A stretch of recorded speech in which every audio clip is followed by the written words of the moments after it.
বই পড়ার প্রাসঙ্গিকতা কোথায়? বই পড়া নিয়ে চর্চা বাড়াতে অভিনব উদ্যোগ বহরমপুরে। বই পড়ার প্রতি মানুষকে আরও আকৃষ্ট করতে এবং যেসব বই সাধারণ ও নিচুতলার মানুষের কথা বলে তা তুলে ধরতেই বসল বই আলোচনার আসর।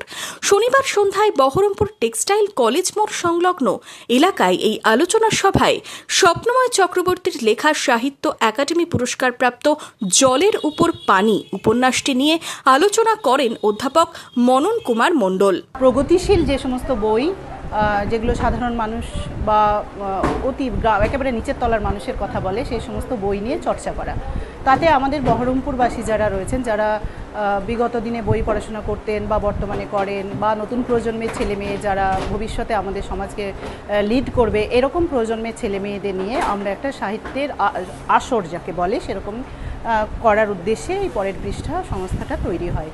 আজকে আমাদের ছিল তার প্রথম আলোচনা। আমরা প্রথমেই ঠিক করি যে প্রথম বই হবে স্বপ্নময় চক্রবর্তীর জলের উপর পানি।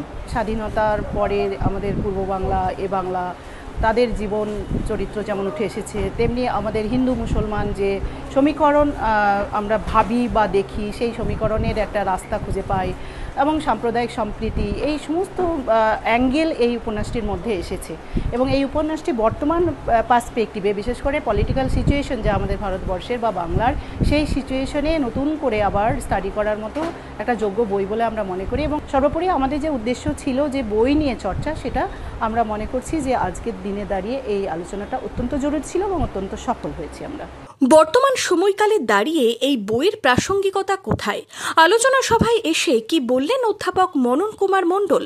আজকে এই বই পড়ার প্রাসঙ্গিকতা কোথায়, এবং আজকের দিনে যখন সারা দেশ জুড়ে নতুনভাবে জাতীয়তাবাদকে ডিফাইন করা হচ্ছে এবং নতুনভাবে একটা দেশ আর একটা দেশের সম্পর্ক বিদ্বেষ এবং বিক্ষোভের মধ্যে দিয়ে চলেছে, সেই সময় এই বই পড়ার প্রাসঙ্গিকতা আছে।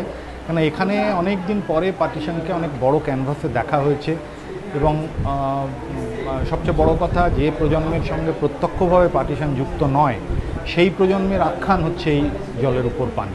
এখানে সম্প্রীতিময় বেঁচে থাকা বাংলার তার একটা বড় ভূমিকা আছে।